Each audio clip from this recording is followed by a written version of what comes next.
So black hair has always been an essential component of black culture. Black hair requires upkeep in order for it to grow and remain healthy. So black women have always done their hair. It's just a part of our identity. Braids, locks, twists, and cornrows, etc. Cornrows are a really functional way of keeping black textured hair unknotted and neat, but like with style. So you can see why hair is such a big part of hip-hop and rap culture. These are styles of music which African American communities created in order to affirm our identities and our voices. In the early 2000s, you saw many R&B stars wearing cornrows: Alicia Keys, Beyonce, R. Kelly, and many more.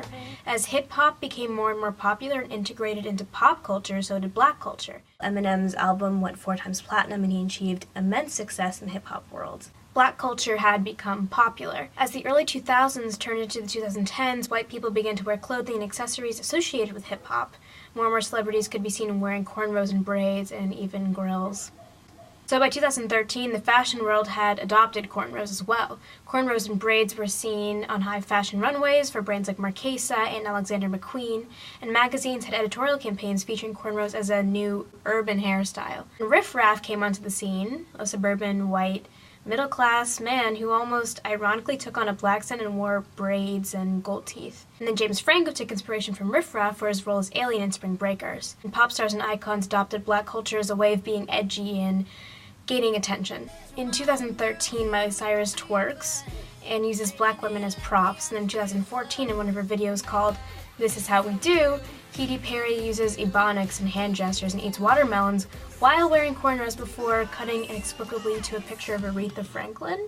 I see you.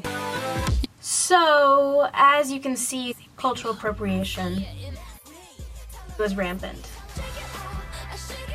Not only were white people becoming rappers, but they were excelling in the world of hip-hop. Macklemore and Ryan Lewis's song Thrift Shop garnered a #1 spot on Billboard's year-end chart for 2013, and then Iggy Azalea's song Fancy reached #1 the following year. And in May of 2014, Forbes released an article titled Hip-Hop's Unlikely New Star, a White, Blonde Australian Woman. But at the same time, police brutality against black people came to the forefront in an incredible movement ignited by the murders of Trayvon Martin, Michael Brown, Tamir Rice, Eric Garner, and many others. People began to protest institutionalized racism by marching and by using social media. Celebrities spread awareness and shared condolences, or at least some did, as Azealia Banks, a black female rapper, pointed out. As Azealia Banks observed in her tweets, white musicians who partook in hip-hop culture and adopted blackness, Iggy Azalea in particular, failed to speak on the racism that comes along with black identity. Banks and Azalea feuded on Twitter until Banks participated in an interview on New York's Hot 97.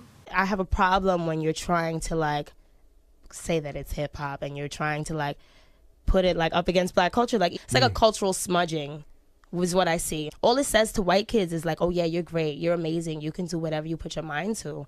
And it says to black kids, you don't have you don't own not even the shit you created for yourself. And it makes me upset. That itself is what is so complicated when it comes to black culture. I mean, the line between cultural appropriation and cultural exchange is always going to be blurred, but here's the thing.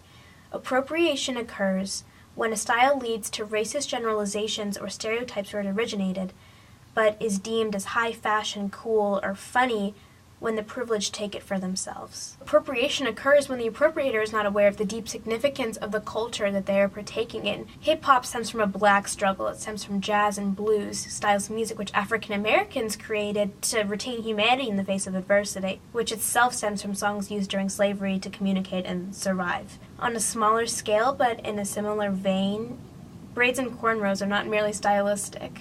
They're necessary in order to keep black hair neat. So I've been seeing this question a lot on social media, and I think it's really relevant. What would America be like if we loved black people as much as we love black culture?